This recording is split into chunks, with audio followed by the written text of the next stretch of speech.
Señor, gracias por tus consejos, me dijiste. Gracias por tus consejos. Y definitivamente eso es lo que es la palabra del Señor. Son consejos para nosotros, para que nosotros podamos vivir de una mejor forma y además porque el Señor quiere que nosotros tengamos el gozo y seamos felices y seamos prósperos. Y no estoy hablando de plata, ni estoy hablando de posesiones ni nada, pero si nosotros leemos la Biblia y practicamos lo que leemos en la Biblia, las cosas son diferentes, así de sencillo. Entonces, la semana pasada vimos precisamente eso. Se me perdió del PowerPoint. Aquí está. Me toca mover todo esto. Ok. Entonces, preparándonos para lo que sigue.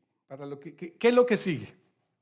La semana pasada vimos cosas bien interesantes para poder empezar a ajustar nuestras vidas, basados en el consejo que nos da Santiago. Santiago es el hermano menor de Jesucristo, que después pasó a ser el pastor de la iglesia de Jerusalén.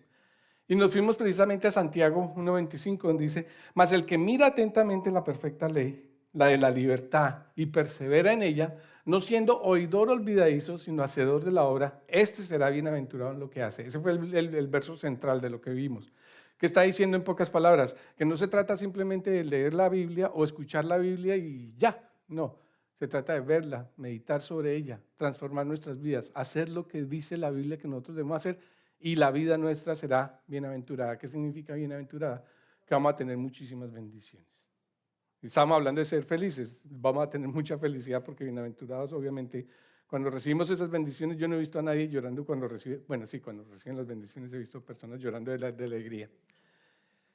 Después entonces, y si estábamos hablando de la perfecta ley que da libertad, ¿cuál es la perfecta ley que da libertad? Jesucristo la expresó, la explicó precisamente en la última cena. Esa noche dijo: un mandamiento nuevo os doy, que os améis unos a otros. Pero entonces Él nos está explicando cómo es que debemos amarnos unos a otros. Y el ejemplo Él lo dio, dijo: como yo os he amado, que también nos améis unos a otros. ¿Cómo nos amó Él? Yendo a la cruz. O sea, ¿qué se guardó para sí mismo? Nada.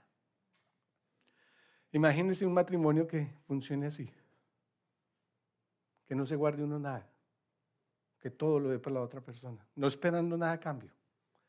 Imagínense un hogar así, que lo den todo, sin esperar absolutamente nada. Imagínense una iglesia así, imagínense un país así, imagínense el mundo así, porque eso es cristianismo. El resto son religiones, punto. El resto son religiones, cosas que el hombre ha puesto ahí encima de lo que debe pasar. Y aprendimos de 3 ejemplos, solo cogí 2 ejemplos. El primero fue dar, ahorrar y vivir. En un hogar cristiano lo primero que se debe hacer es dar, porque dice la palabra de Dios que nosotros debemos dar de las primicias, no de lo que sobra, sino de las primicias, de lo mejor. Entonces apenas uno recibe, uno primero da. Después de lo que queda, uno ahorra. Y si queda algo, uno vive con eso. Pero en el mundo uno hace lo contrario. Uno primero se gasta todo lo que puede para vivir bien. Si queda algo, ahorra. Y si le queda algo así como de culpa, entonces da. Yo no estoy hablando de la iglesia. También hay personas que por sentimiento de culpa le dan entonces al mendigo en la esquina, le dan un pancito o dinero. Pero esa no es la forma. Eso no es lo que enseña la Biblia. Eso no es lo que enseña. Pero entonces, ¿por qué tenemos que dar? Porque el pastor dijo el domingo. No. Porque en la Biblia dice, tampoco.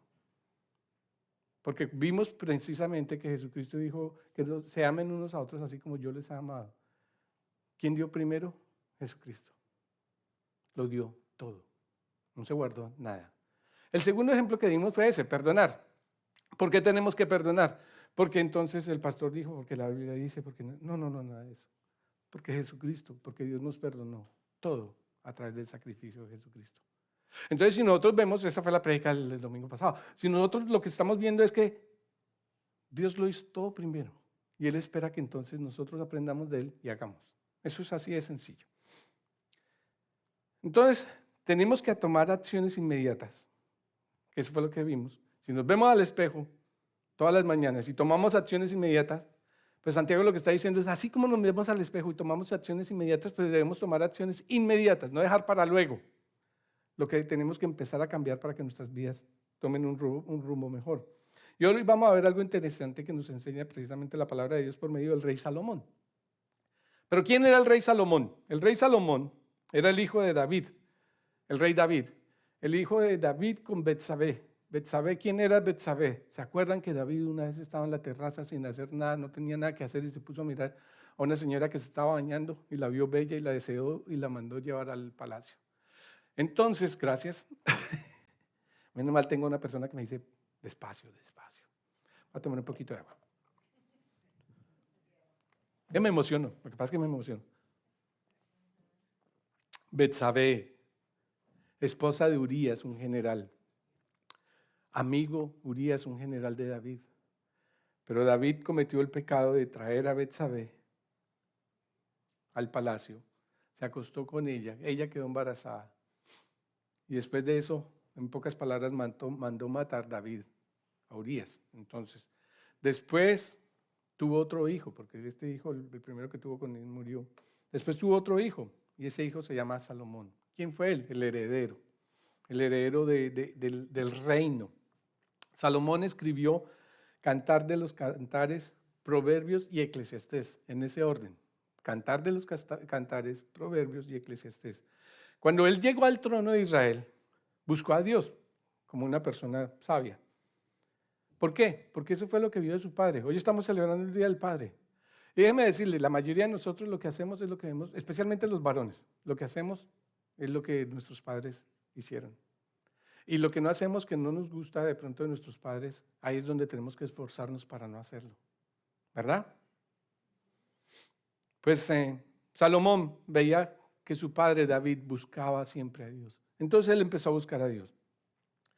Y Dios le dio la oportunidad, le dijo, pida lo que quiera. Era tan sabio que no pidió inmediatamente, deme un BMW, de uno de esos, el BMW ese convertible, el bonito, el de las llantas anchas. No pidió nada de esas cosas.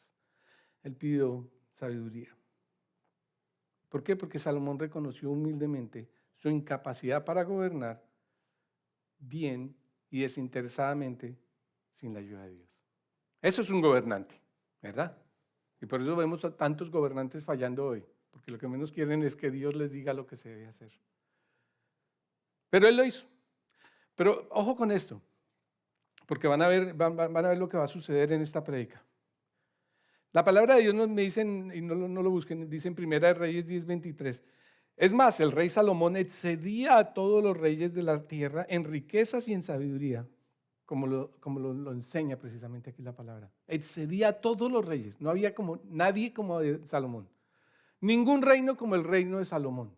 ¿Por qué? Porque le pidió sabiduría a Dios. Entonces, esto le pasó algo. Debe existir una correlación entre saber las cosas y hacer lo que se aprende. Porque ¿de qué sirve que nosotros sepamos cosas, pero no hacemos lo que aprendemos? No sirve de nada. Y muchos de nosotros tenemos la costumbre de saber cosas, pero no hacer lo que hemos aprendido. Hay gente, por ejemplo, les voy a dar un ejemplo. No levanten la mano, y especialmente los hombres, ¿ok? Vamos a hablar del matrimonio. ¿Sabemos que el matrimonio es difícil, sí o no? ¿Cierto? Que no es nada fácil, ¿cierto? ¿Sí o no? Y ya los que llevamos casados unos cuantos años sabemos que eso no es nada fácil, ¿cierto? ¿Sí o no? No hagan ni siquiera así, no me metan en problemas, hoy es el Día del Padre. Ok, eso, los ojitos, yo les veo los ojitos. Pero también las mujeres.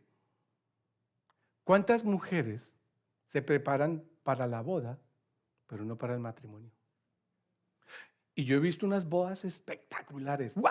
¿Quién no quisiera estar en una boda de esas? Limosina o caballos, carruajes, mejor dicho, eso Cinderella quedó en pañales, ¿cierto? Porque vemos esas bodas y yo pienso en el papá de la muchacha.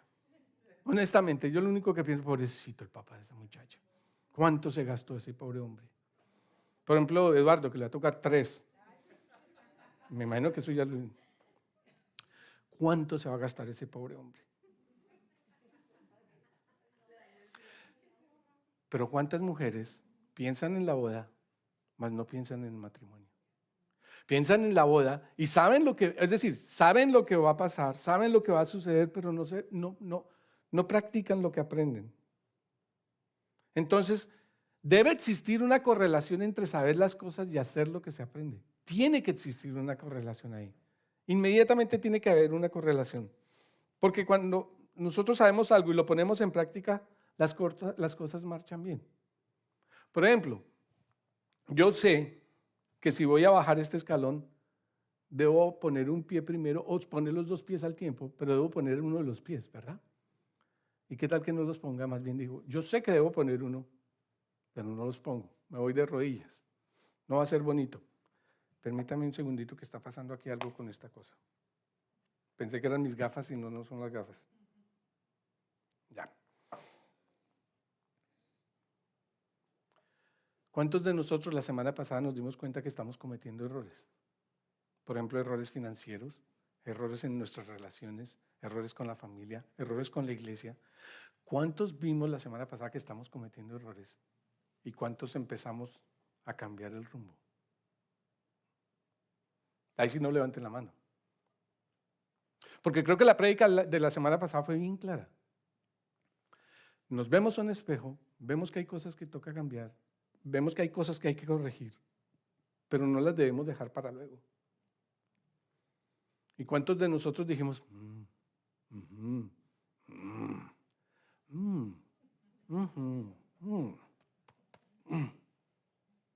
y se fue y no hicimos nada? La semana pasada le pedimos incluso a Dios que nos mostrara los errores que estamos cometiendo y también le pedimos que nos ayudara a reconocerlos. ¿Se acuerdan? ¿Qué hicimos?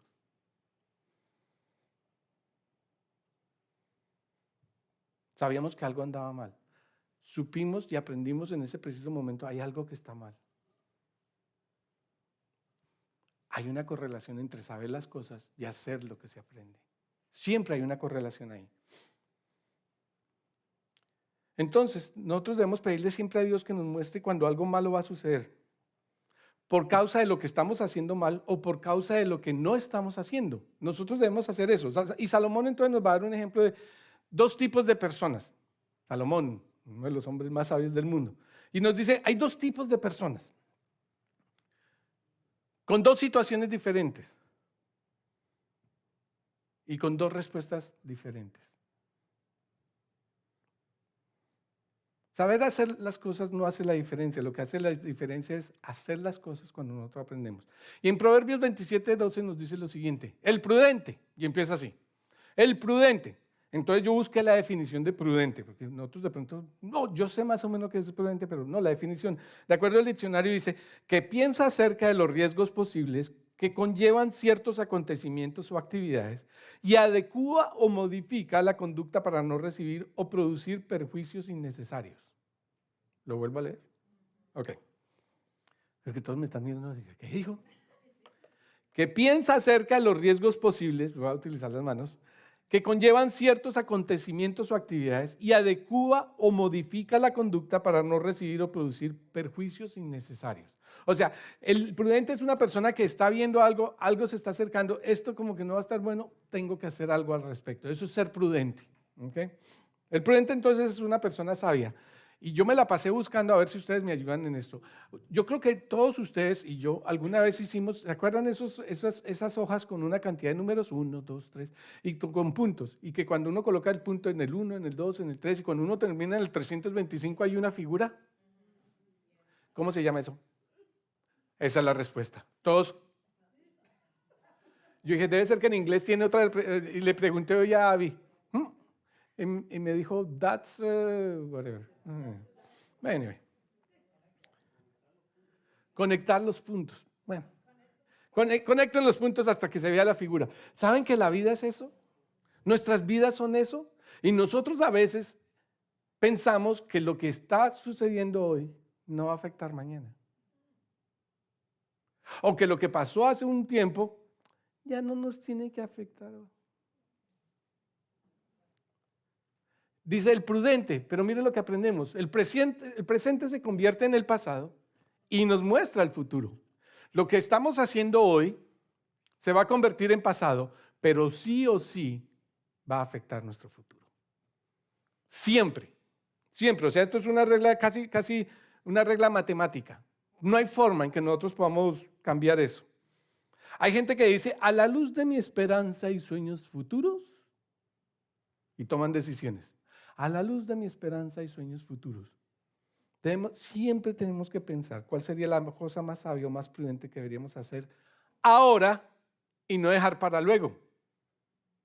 Ahora y no dejar para luego. Porque lo que se haga en este preciso momento, el ejemplo que les di de la semana pasada, ¿cuántos de nosotros nos dimos cuenta que estamos cometiendo errores? Esta vez sí pueden levantar la mano. ¿Cuántos de nosotros nos dimos cuenta que estamos cometiendo errores?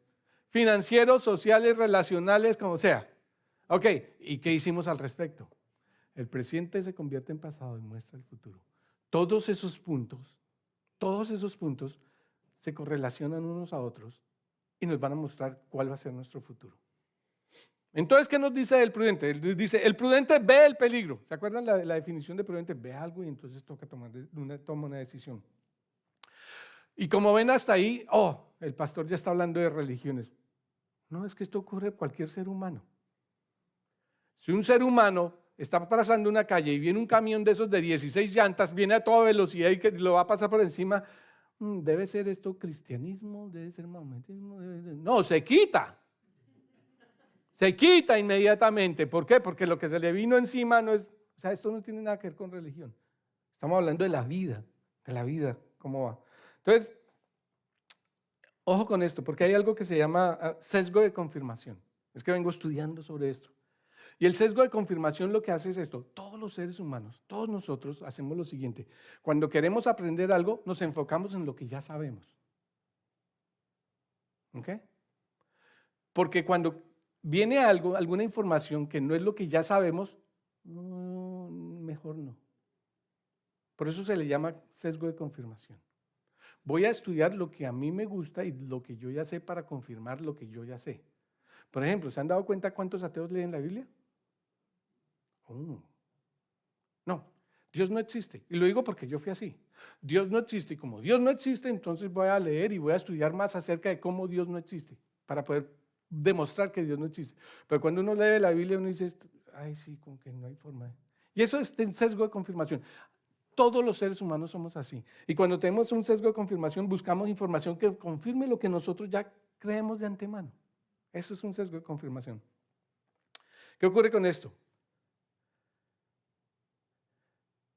Que si ya sabes que algo empieza a tener una información diferente a la que nosotros ya sabemos, no la vamos a querer ver, no la vamos a querer escuchar. Entonces es como cuando se nos pone algo y nosotros lo hemos dicho, pero si está en sus narices. O sea, por ejemplo, hombres, cuando nosotros abrimos la nevera, ¿dónde está la mayonesa? En la nevera. Y uno abre la nevera. No, no hay mayonesa, pero si está ahí. No hay mayonesa. Y le dicen, pero está en sus narices. Y uno empieza, no, no está ahí. Porque uno no quiere ver más de lo que está ahí. Y está ahí, está puesto ahí. Hombres, ¿les ha pasado? Okay. ¿Qué ocurre? ¿Qué ocurre cuando nosotros vemos, pero no queremos ver? Observamos, pero no, vemos, pero no queremos observar. Y oímos, pero no queremos escuchar. Lo voy a decir por mí. Cuando yo era soltero, ¿cuántas veces me dijeron, esa mujer no le conviene? Lo voy a decir por mí. No le conviene. Y uno, sí, tiene que convenir. Pero es que no le sirve. No, pues es que tiene que servir. ¿Cuántas veces? O sea que es cierto, ¿verdad? El sesgo de confirmación es cierto. Uno no quiere ver más allá, uno no quiere escuchar más allá de lo que ya uno tomó la determinación, esto es lo que voy a hacer. Pero la Biblia es bien clara al respecto. Pero cuando una persona sabia aprende a controlar el sesgo de confirmación, se da cuenta del peligro inmediatamente y cambia. Ese trabajo no te sirve. Esos amigos no te sirven. Ese novio o esa noviecita no te sirve. Entonces, ¿qué hace uno? Cuando uno ya empieza a ser una persona madura, uno dice, tiene razón, no me sirve. Me voy. El prudente ve el peligro. ¿Qué es lo que hace el prudente? El prudente reconoce lo que desesperadamente no quiere ver. ¿Quién de nosotros quiere ver lo que muchas veces Todo el mundo ya vio. Lo que ya todo el mundo vio. Todo el mundo, bueno, que lo aman y lo respetan a uno, y le dicen, no sigas haciendo eso, no te sigas metiendo en más deudas. No busques otra tarjeta para tapar esta tarjeta. No lo hagas. No te compres ese carro cuando no has pagado el otro. No cambies de casa cuando todavía ni siquiera has podido pagar el arriendo todos los meses. ¿Verdad? El prudente reconoce lo que desesperadamente no quiere ver. ¿Cuántos novios? No, es que me voy a casar. No le conviene, hermano. Mire que esa mujer cuando le pone brava hasta le pega. No, pero ella va a cambiar. Sí, le va a dar más duro. Ya cuando sean esposos le va a dar más duro. Pues que ese tipo no la respeta. No, cuando nos casemos me va a respetar. Si no la respetó hoy, no la va a respetar mañana. No va a pasar. Entonces, el prudente del peligro, ¿y qué hace? Lo evita. Lo evita. Estoy predicando sobre la palabra de Dios. O sea, simplemente lo estoy desglosando. La evita. Cuando las personas ven lo que no querían ver y cuando oyen lo que no querían escuchar, evitan el problema. Y hay algunas traducciones que no dicen lo evita. Hay algunas traducciones que lo que dice del hebreo lo cogen y dice el prudente del peligro y busca refugio inmediatamente. Eso es lo que, y me gusta más en el hebreo, busca refugio. Vuelvo al camión. Viene el camión, ¿lo evito o busco refugio? Yo paso la calle rápido, ¿verdad? Me gusta más busca refugio. Y en el hebreo dice que era lo que todo comandante le decía a un soldado: vaya y revise qué está pasando con el otro ejército. Cuando el soldado venía y le decía, no, nosotros somos 5,000, pero estos vienen como 43,223. ¿Qué hace? Busca refugio. Y esa es la palabra en hebreo, busca refugio inmediatamente. Se mueven, se marchan, cambia su rumbo porque entienden que todos los puntos de la vida van conectados. Y lo que pasa es que nosotros, como buenos seres humanos, pensamos que no es así, que las cosas van a cambiar, que yo puedo seguir cometiendo los mismos errores y las cosas van a cambiar. Eso no funciona. Entonces hay un contraste, dice el inexperto. Eso es lo que dice la palabra. Y el inexperto, la otra persona, la misma situación, pero otra persona. En otras traducciones aparece como el ingenuo. Pero en otras traducciones más fuertes, ¿saben cómo se traduce? El estúpido. Pero entonces no vamos a decir así porque el pastor siempre viene con las palabras. Dice, entonces vamos a poner el inexperto o el ingenuo, ¿ok? De todas formas, miren que de todas formas, cualquiera que sea el término que nosotros vayamos a escoger para esta traducción, nunca nos va a gustar que nos llamen así. ¿Cuál es la meta de tu vida? A mí me gustaría ser ingenuo. A mí me gustaría ser el inexperto. Especialmente un hombre. ¿Cómo le gustaría ser inexperto? No. O la última. ¿Cómo le gustaría ser en la vida? Estúpido.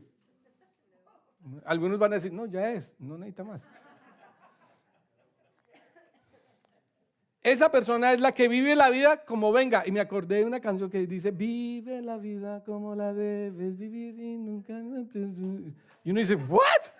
¿Qué canción tan ridícula? Y yo me acuerdo de esa canción. Y yo decía, así vivo mi vida. Qué vergüenza. Y uno piensa que uno puede vivir la vida así y no le va a afectar en nada. Pues mire cómo me afectó. Hasta que conocí al Señor y me casé. No van a decir, miren cómo me afectó y todos miran a Pili. No, me afectó. Entonces, estas personas no se dan cuenta o no quieren reconocer que la vida está conectada por medio de esos puntos que no nos podemos saltar. Es más, ustedes han hecho esas figuritas, ¿verdad? Han ido del 43 al 58. ¿Qué queda? Nada. Esa es nuestra vida cuando nos saltamos los puntos que no debemos saltarnos. Nosotros debemos reconocer quién es Dios. Nosotros tenemos que conocer quién es Jesucristo, cuál es su amor por nosotros. Todos los consejos están escritos en ¿por qué no los buscamos y los hacemos? Eso es unir los puntos. Eso es ser sabio. Así que en la vida siempre van esos puntos conectados. Pero estas personas, el inexperto no quiere ver lo que está enfrente de sus ojos, no quiere oír lo que se debe escuchar. Pero mire lo que hace. El inexperto ve el mismo peligro que vio el sabio. Es el mismo peligro, no es otro. Entonces caben dos posibilidades. El prudente ve el peligro y busca refugio. Eso fue lo que vimos, ¿cierto? Pero el inexperto lo ve, no hace nada. Espera que el otro cambie, espera que la situación cambie por sí misma. Nunca va a pasar eso. No lo ve. Lo ve todo el mundo. Lo ve todos los demás. No te conviene. Si tú sigues haciendo esto, si tú sigues gastando dinero, si tú sigues con esa relación, si tú sigues trabajando así, no es que trabajo y trabajo y trabajo, y yo siempre digo, está ahorrando para la cirugía, ¿verdad? ¿Cuál cirugía? Le va a dar un yello de aquellos que va a pagar el hospital, pero me imagino que para eso está trabajando así. Si tú sigues bebiendo así, si tú sigues, el necio, el porfiado, el inexperto sigue sin cambiar y espera y dice, lo voy a dejar para luego. Hoy estamos escuchando ese mensaje, ¿por qué lo vamos a dejar para más tarde? El inexperto, dice la palabra, sigue adelante, no cambia de rumbo, no hace nada al respecto. Se miente a sí mismo, esperando que todo cambie por sí solo. Voy a hablar de mi amigo John. Ustedes saben que lo amo profundamente. Se murió hace poco, pero lo sigo amando. Pero John, cuando estaba enfermo, cuando supo que de pronto era cáncer, lo primero que le dijimos, vaya, hágase examinar. No. Él se puso a ver videos de YouTube. Y que si ponía 2 cucharitas y que se hacía esto y que a este le sirvió y que a este le... Y yo le decía, John, ve. Nunca quiso hacerlo. Y ya cuando quiso hacerlo, fue demasiado tarde. Cuando lo quiso hacer, a los 3 meses murió. Y esto es un caso grave, pero ¿saben qué? Tu vida y mi vida es un caso grave. Y tú y yo debemos reconocer que estamos fallando. Lo hicimos el domingo pasado y no hicimos nada. Hay puntos que se conectan, pero hay unos puntos que van tan lejos que cuando uno se da cuenta y uno quiere llegar allá, ya es demasiado tarde. Y la salud es uno de ellos. La salud es uno de ellos. ¿Qué nos dice? El inexperto sigue hacia adelante y sufre las consecuencias. Tiene uno que sufrir las consecuencias, paga el precio por su orgullo. Estábamos hablando de Salomón, el hombre más sabio, el hombre que escribió esto, ¿ok? Lo escribió. Pero miren con lo que pasó con el hombre más sabio. Salomón tuvo 700 esposas y 300 concubinas. Ahí uno dice, no es tan sabio, ¿no? Con una. Ya. ¿Cierto, hombres? No digan, oye, no alcen la mano, no aplaudan, no digan nada, solo con una. Este tuvo 700 esposas y 300 concubinas. ¿Saben qué podemos aprender de la vida de Salomón? Que nosotros tenemos que ser hacedores y no oidores, lo que nos dijo Santiago. ¿Por qué? Viendo la vida de Salomón, mire lo que podemos apreciar. Dios lo bendijo grandemente mientras él estuvo en sumisión con Dios. Pero cuando se empezó a apartar, Dios mismo le dijo que volviera. Le dijo en 1 Reyes 11, del 9 al 13. Entonces el Señor, Dios de Israel, se enojó con Salomón porque su corazón se había apartado de él. Esas concubinas y muchas de esas esposas lo sacaron de Dios y lo llevaron entonces a la idolatría.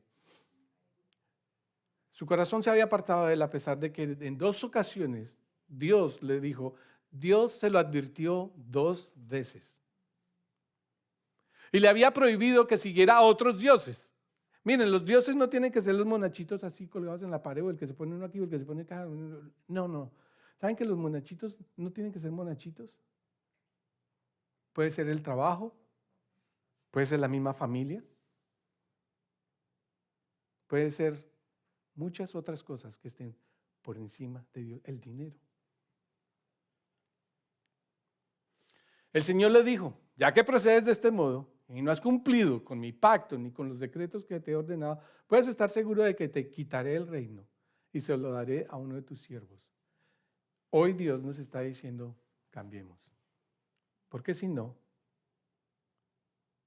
¿qué tal que es que nosotros estamos convencidos de que vamos a seguir con los mismos trabajos o vamos a coger un trabajo todavía mucho mejor? Y por eso nosotros hacemos lo que estamos haciendo hoy. ¿Quién nos garantiza eso? No obstante, miren lo que dice Dios. No obstante, por consideración a tu padre, por lo que David hizo, bendijo a Salomón.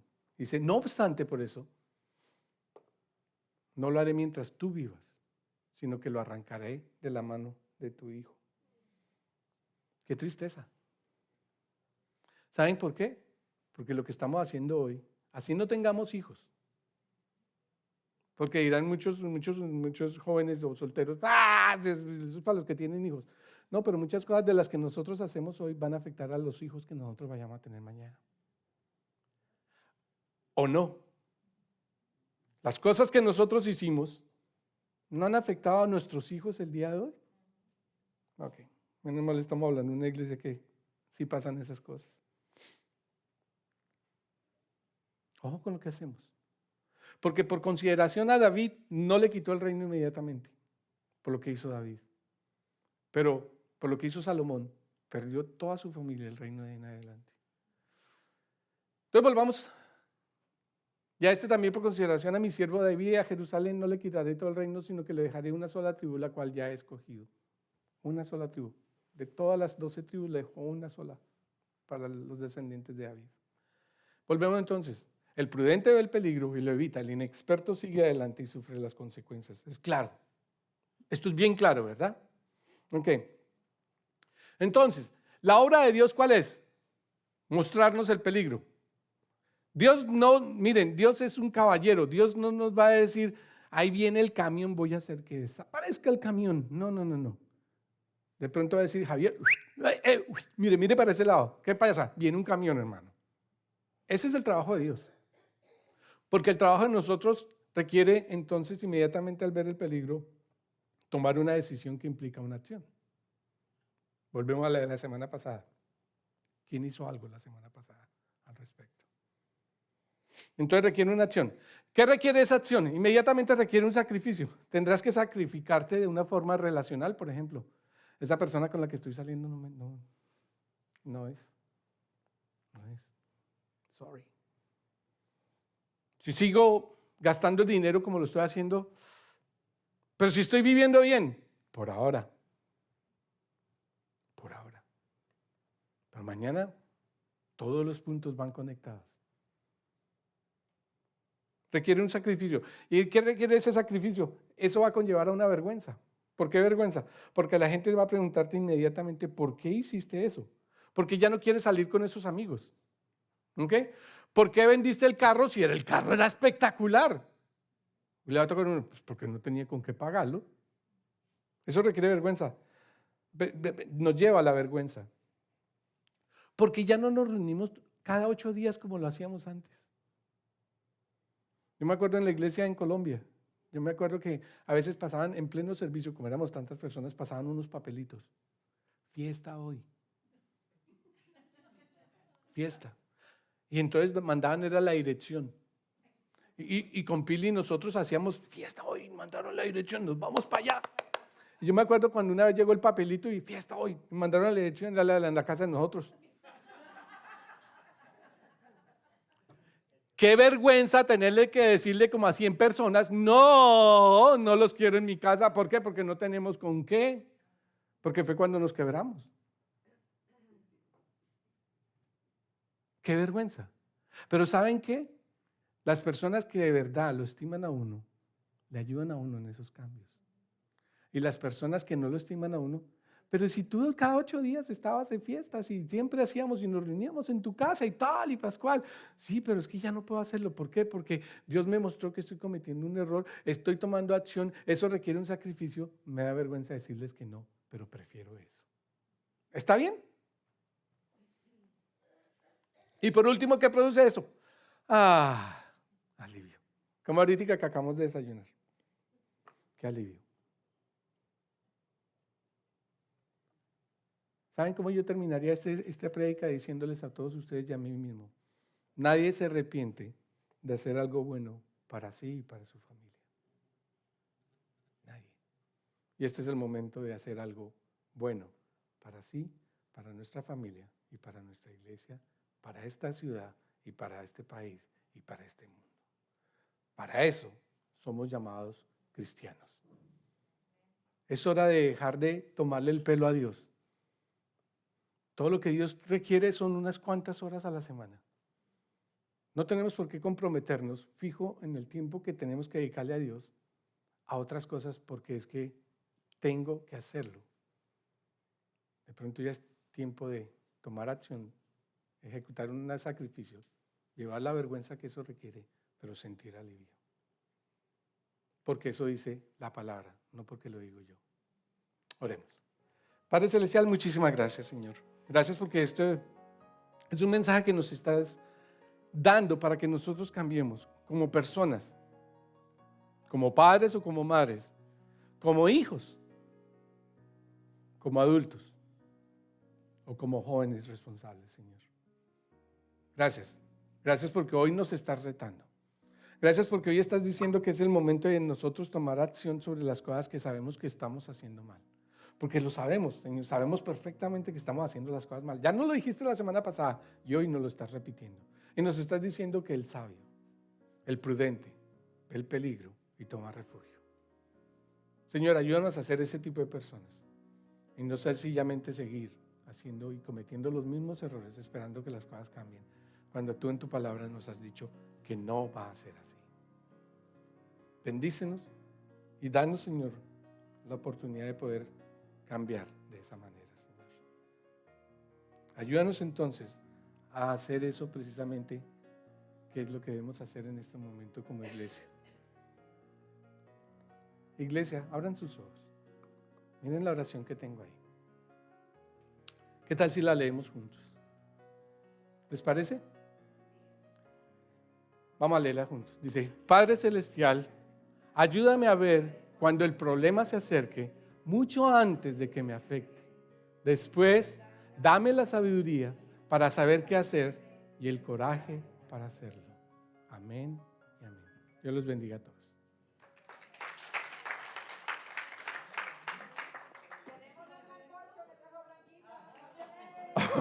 Más comida.